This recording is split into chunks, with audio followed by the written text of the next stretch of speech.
سلام بچه ها، امروز با هم یه پیراشکی مرغ خوشمزه درست میکنیم. بیرونش ترد و داخلش نرم و خوش عطر.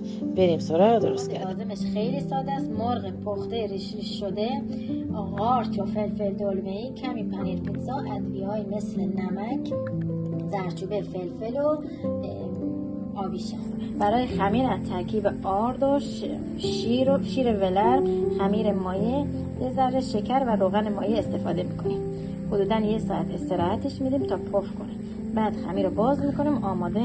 آماده برای پر کردن مواد. آب میریزیم که خمیرمون خیلی خشک نباشه، لطیف در بیاره. اضافه کنیم تا با هم دیگه صاف بشن. بعد بزنیم تا صاف بشه که نرم شد.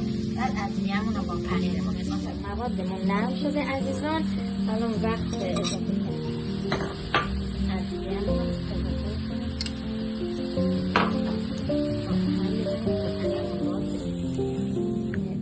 داخل خمیر پیتزا میزنیم که خوب کش بیاد. خوشمزه تر رو میبندیم که باز نشه.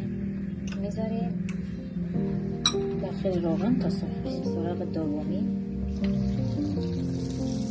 پیراشکیامون صاف شدن و طلایی شدن و روش کل خونه رو برداشت. داخلش نرم و پرمزه است. حتما امتحان کنید. خیلی راحت‌تر از چیزی کردیم. اگه دوست داشتین لایک کنید. سابسکرایب یادتون نره. تا ویدیو بعدی فعلا خداحافظ.